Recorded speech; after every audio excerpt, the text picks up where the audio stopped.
Iniciamos una nueva emisión de Aguafiestas. Hoy nos ha recibido en su propio estudio un ícono de la arquitectura y del arte argentino, que es Clorindo Testa.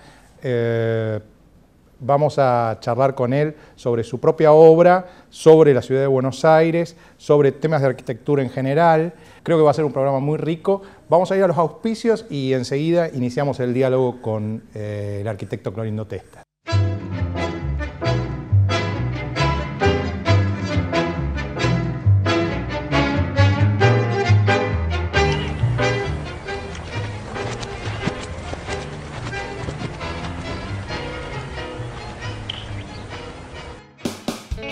Ciudad Veloz.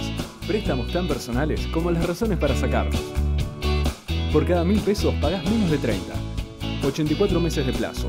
Hasta 15 sueldos. Gestión en 48 horas. Comunicate llamando al 0822-20400. Banco Ciudad. Te quiere ver crecer. En Telefónica creemos que el primer paso para poder es siempre querer, es no detenerse nunca y abrir nuevos caminos que vayan más allá de la comunicación. Porque estar más cerca tuyo es estar más cerca de lo que querés. Telefónica. Clorindo, una de las obras, quizá vamos a comenzar por la obra más icónica de su trayectoria, que fue, sí que es sin duda la Biblioteca Nacional, ¿no? Me gustaría que nos contara cómo fue ese proyecto, un proyecto que se demoró casi 20 años entre el proyecto original y la concreción, cerca del año 92, cuando se finaliza. Si tuvo algún contacto cuando se hizo el proyecto con Borges, que era el director cuando estaba la biblioteca en la calle México. ¿Cómo fue ese proyecto? Y ese, por empezar, fue un concurso. Fue un concurso que hice con Francisco Bullrich y la chiquita Casaniga, que era su mujer. Nos hicimos el concurso y lo ganamos. No me acuerdo cuántos se presentaron ni cuántos eran. Pero en fin, ganamos el concurso y a Borges lo vi. Una vez fui a la biblioteca vieja, digamos, para hablar, y esa sola vez la vimos. Porque él no era muy partidario de hacer una biblioteca nueva, sino le gustaba la que tenía, ¿no? Claro. Allá por el barrio sur, ¿no? ¿Y le gustaba la idea de una biblioteca moderna o no? No, para nada. Para nada. Sí. A pesar de que él en su literatura tenía una literatura moderna. Sí, pero... Clorindo, y me gustaría saber cómo fue, porque la idea, la biblioteca tiene cierta forma de gliptodón, ¿no? Que tiene que ver con el hueso que se encontró. Eso fue una casualidad total. Ajá. O sea, cuando la proyectó como gliptodón, no sabía que iba a encontrar en los subsuelos un hueso. Además, tampoco lo proyectamos como si fuera un gliptodonte. O sea, lo que hicimos con Francisco y con la chiquita es que, viendo el terreno, y eso en Palermo empieza ahí, el parque que tiene enfrente, una plaza enorme, larguísima, en teoría se ve el río. Entonces pensamos que en vez de tener un edificio aplastado sobre esa manzana enorme, pensamos que levantar el edificio con 4 patas para que fuera transparente. O sea, que ese espacio fuera un espacio público. ¿Esas patas tienen que ver con Le Corbusier? O sea, Le Corbusier fue una especie de ícono de la arquitectura, de la misma manera que al tiempo de él lo era Mies van der Rohe y no me acuerdo el otro cuál era. Sí, Wright, no, y Mies van der Rohe. Y Le Corbusier eran los tres que eran una arquitectura, cada uno tenía su tipo de arquitectura. Wright es el que hizo el Guggenheim de Nueva York. Claro, sí, o sea, era un tipo de arquitectura, tenía sus seguidores también acá. Mies van der Rohe era otro, también tenía sus seguidores acá. Y después estaba Le Corbusier, que tenía sus seguidores acá, o sea que estaban influenciados por su tipo de arquitectura, entre los cuales estaba yo también.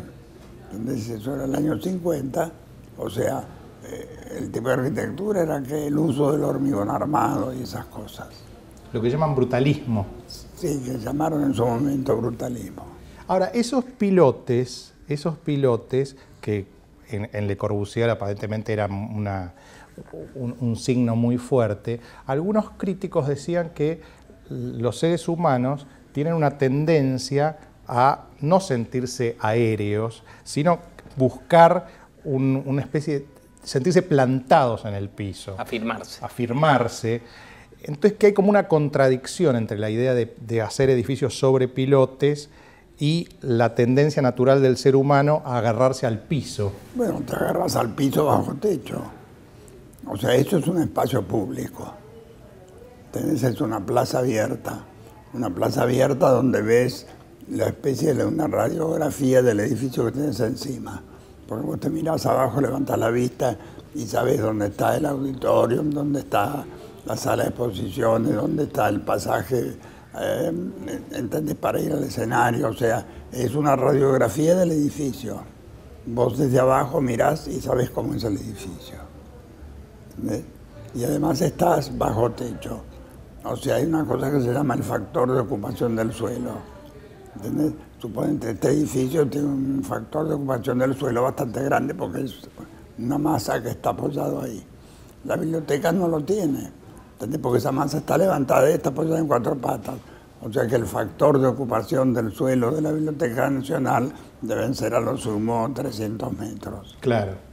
Cuando tiene 50.000 metros cuadrados, no sé cuántos tiene. El hecho de que allí haya estado la residencia presidencial en ese mismo solar y de que en ese solar haya muerto Eva Perón, ¿tuvo alguna incidencia cuando hicieron la biblioteca allí? No, para nada.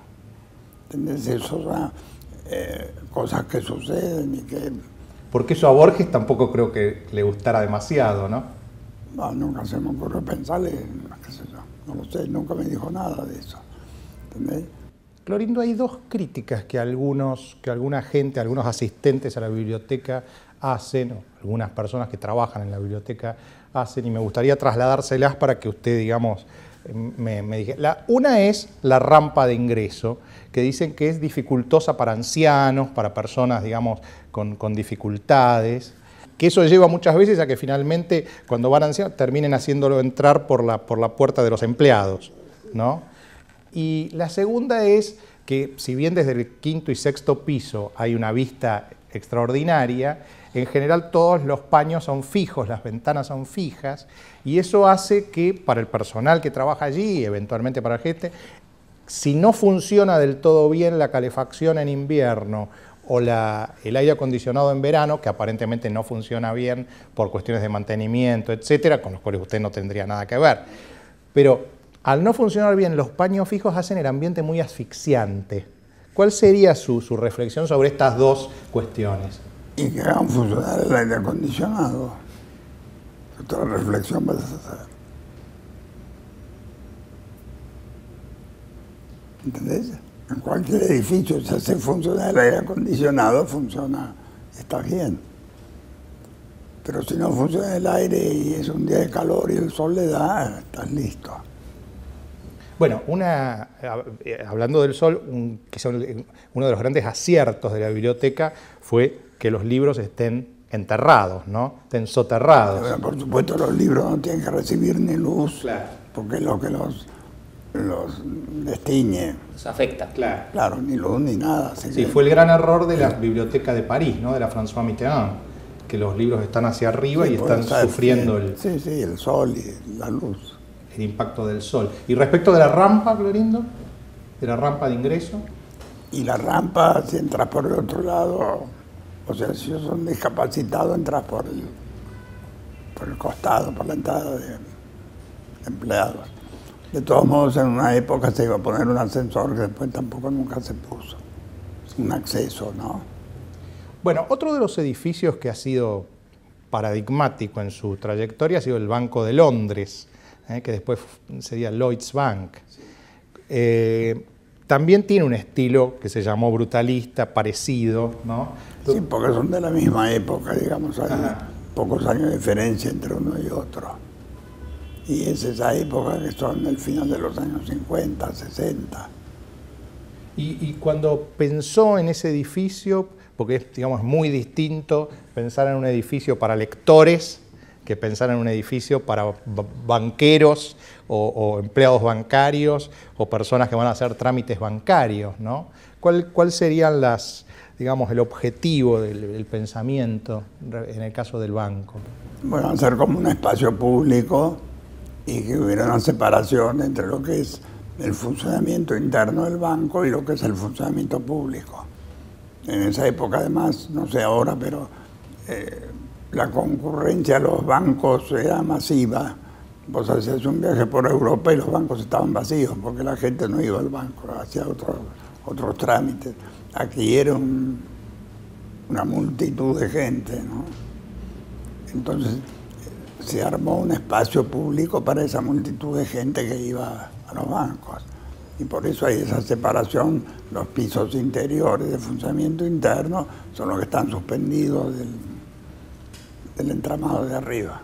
Y ahí hicieron un gran espacio en la calle porque era demasiado estrecha la calle Reconquista. Para ¿no? ampliar la calle Reconquista, a la esquina se hizo este espacio de entrada, ¿no? Clorindo, dos casas, podríamos decir, particulares que usted o construyó o reformó, fue una, la de la familia Di Tella, en Belgrano, y otra, una casa en la zona norte, de un personaje bastante famoso, que en el libro de Glusberg no es mencionado a quién es la persona. Creemos que es Natalia Cohen, la casa de Natalia Cohen en la zona norte. En esos casos, ¿no? Cuando pensó en esas, ¿tomaba en cuenta la idea artística o tomaba más bien en cuenta la idea de que iba a vivir gente ahí? ¿Pensaba en la gente que iba a vivir adentro o en la idea artística? No, cuando tenés un proyecto no pensás en la idea artística del proyecto, pensás que tiene que funcionar como lo que va a ser. Una casa funciona como una casa que está en las barrancas de San Isidro, tiene que estar en el río delante, una vista enorme, o sea, funciona como una casa que está en ese lugar. ¿Entendés? Entonces, en el living de la casa no había una salida afuera, se hizo esa especie de puente, ¿entendés? O sea, no había un jardín de invierno, se hizo un jardín de invierno, y después no había una pileta y se hizo la pileta. La pileta con un árbol artificial de cemento, ¿es? Es de cemento y de cerámica. Ajá. ¿Entendés? Y la pileta no la hicimos abajo, porque estar en una pileta en las barrancas de San Isidro, mirando los árboles como si estuvieras en una quinta en Pilar, ¿qué sentido tenía? Entonces la pileta está arriba y sobresale de la barranca, ¿entendés? Pero vos estás en la pileta y ves el río, es una continuidad. Ahora, algunos críticos, bueno, usted es un artista plástico y además un arquitecto, ¿no? Y algunos críticos han dicho que sus obras arquitectónicas parecen obras de arte y sus obras plásticas parecen... Eso lo dijo... Sus obras plásticas parecen obras arquitectónicas. ¿Qué diría a esa? Sí, pero la frase era distinta.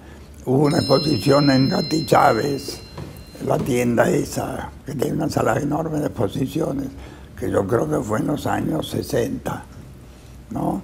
Y donde era una exposición de arquitectura y de pintura.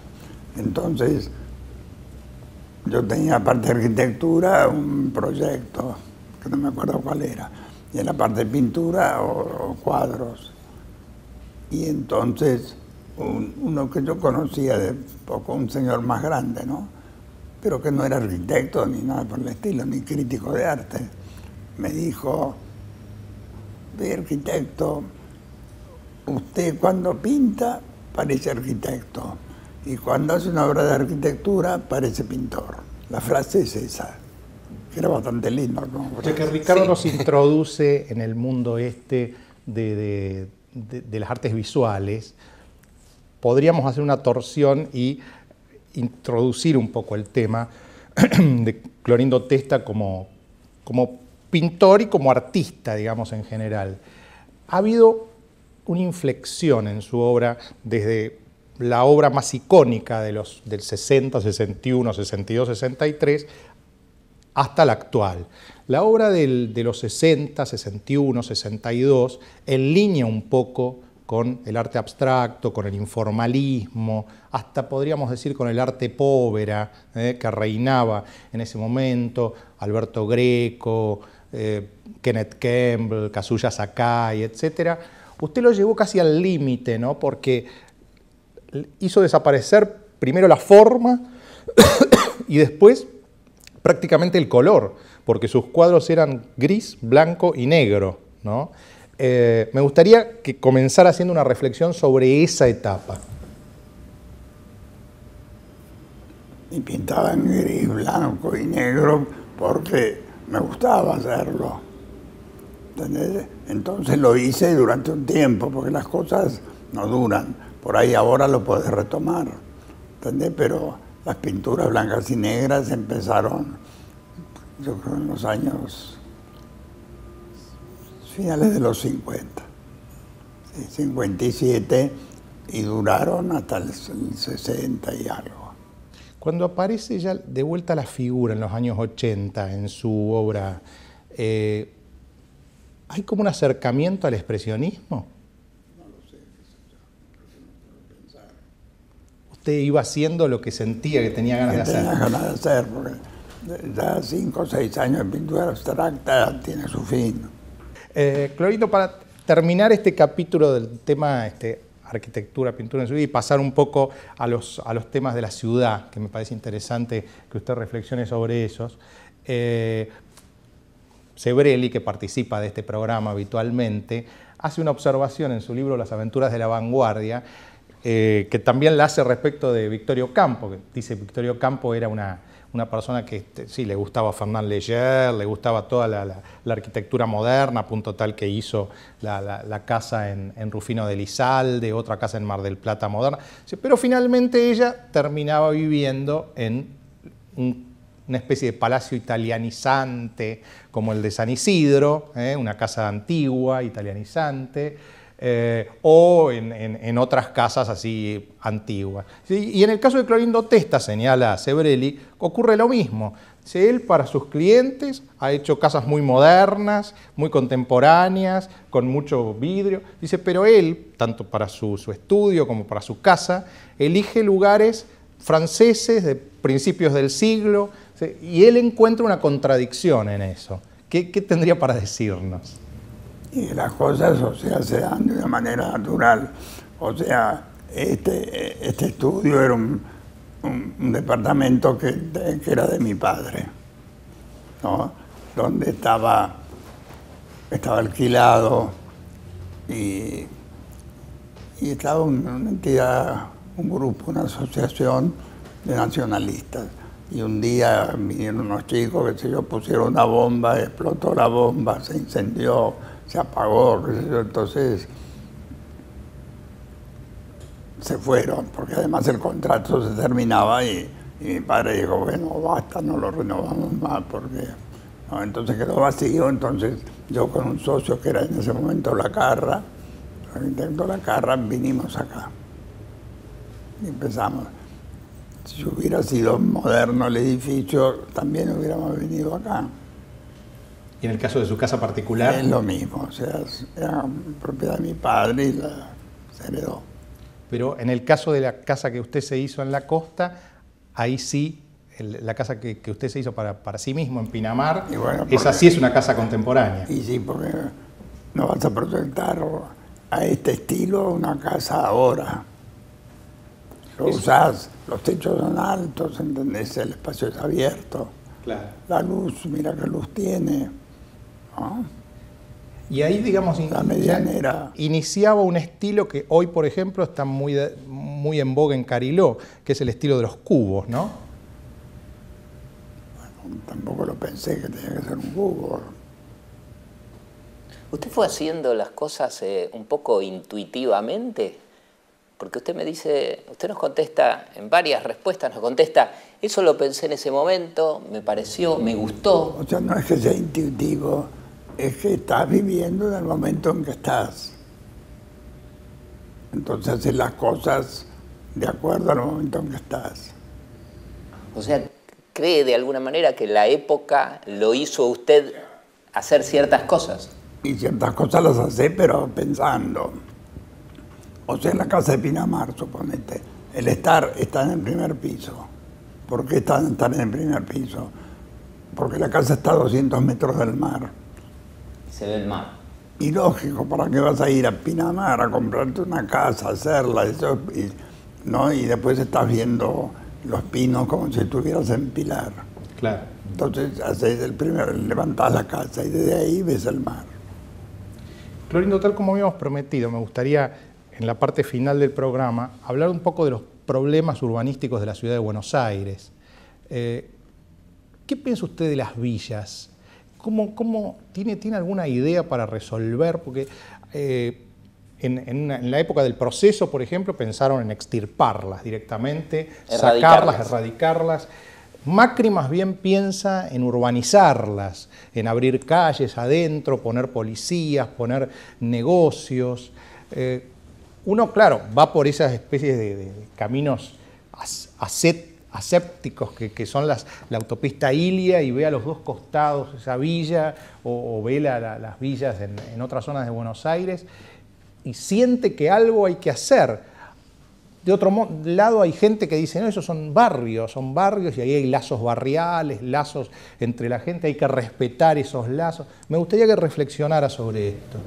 Bueno, yo creo que esta arquitectura de villas es una cosa que existe. O sea, creo que no lo puedes extirpar. Esos terrenos donde crecieron las villas son terrenos nacionales, no son de la Municipalidad de Buenos Aires. Entonces nadie tuvo ningún control sobre eso. Y es una manera de vivir y existen, punto. Al contrario, tenés que, como dice él, así arreglarlas, abrirle calles, hacer lo que sea para hacerla más vivible, digamos, para la gente que vive ahí, ¿no? Para que pueda pasar una ambulancia, por ejemplo, o un patrullero. Sí, sí. Claro. Yo le quería preguntar otra cosa que me llamó bastante la atención. El autor francés Gilles Lipovetsky, ¿no?, en un libro muy interesante que se llama La sociedad de la decepción, plantea un problema que es relativamente nuevo. Él dice, por ejemplo, que en París hay 6 millones de personas que viven solos. O sea, las casas, en la época en que se construyó París, estaban pensadas para la vida familiar, ¿no? Pero ahora la gente opta... Él dice, él es sociólogo, el 50% de las personas parisinas viven solos. ¿Qué respuesta tiene la arquitectura que planeó o imaginó unidades familiares y ahora resulta que que esas unidades familiares están cumpliendo objetos para los cuales no estuvieron diseñados, porque son viviendas de una sola persona con los problemas que tiene solamente una persona? Bueno, pero una persona necesita una cocina, necesita un baño, necesita un lugar para estar y necesita un dormitorio. ¿Qué problema hay? Sí, pero no necesita 2 baños, no necesita, como tienen la mayoría de los departamentos modernos, o 3 baños, no necesita más de una habitación. De la capacidad de poderlos comprar que tiene el inquilino. ¿Entendés? Porque si no tuviera la capacidad para comprarla, compraría una más chiquita. Si tiene 3 dormitorios es porque le gusta estar con los 3 dormitorios y tener lugar y poder invitar a alguien y qué sé yo. Pero no son económicamente razonables, porque si uno pensara que el 50% de la gente vive efectivamente sola o quiere vivir sola, me parece que la arquitectura como ciencia o como técnica tiene que diseñar alguna otra forma que sea más razonable para ese modo de vida. En París, calculo que son 2 edificios existentes desde hace 200 años. O más. O más. Así que es eso o eso. Y si no, te tenés que ir a la Loma del Peludo y comprarte un departamento de un ambiente. Para terminar, Clorindo, barrios como Puerto Madero o Catalinas en Buenos Aires, ¿usted considera que son barrios a pesar de no tener negocios prácticamente? Y todavía yo creo que no son barrios. Y la construcción original... El barrio, lo que tiene lindo un barrio es que salís de tu casa y vas al café de enfrente, claro, compras las cosas, o sea, ese es el sentido del barrio. Bueno, Clorindo... Pero estaba más pensado... Clorindo, le hacemos una última reflexión. Creo que usted nació en el año 1923, ¿es exacto? ¿No? Borges ha dicho en un poema, la vejez, ese es el nombre que otros le dan, puede ser el tiempo de la dicha. El animal ha muerto o casi ha muerto. Quedan el hombre y su alma. Bueno, el poema es largo. ¿Qué reflexión le merece usted cuando está por cumplir 90 años? Y te diría que el curso de Borges es muy interesante. Nada, yo creo que... ¿Se siente dichoso usted en este momento particular de su vida? Me siento como me sentí siempre, o sea, no me siento distinto a como estaba cuando tenía 20 años. O sea, yo nunca pensé en el futuro, cuando tenía 20 años tampoco, nunca pensé en qué es lo que voy a hacer el año que viene, nunca pensé me gustaría hacer el banco de no sé qué y esto, jamás. ¿Entendés? Nunca tengo proyectos. O sea, los proyectos vienen solos. Pero usted se pasó la vida haciendo proyectos. Claro, pero vinieron, yo no los busqué nunca. O sea, la única manera en que los buscaba era haciendo un concurso. Pero nunca... Si le pusieran una pistola en el pecho y le dijeran pintor o arquitecto, ¿qué elige? Yo digo las dos cosas. ¿Y disparan? Sí, bueno. O sea, ninguna de las dos cosas están hechas de una manera intensa. Más la arquitectura porque te lleva más tiempo. ¿Entendés? O sea, si vos decís que soy un pintor que pinta todos los días, de ninguna manera pinto los fines de semana, dejo pasar un mes, ¿entendés? Hago... Pero a lo largo de tanto tiempo que uno vive, hace bastantes cosas. Gracias, Clorindo. Hasta el próximo domingo. Bueno, hasta luego.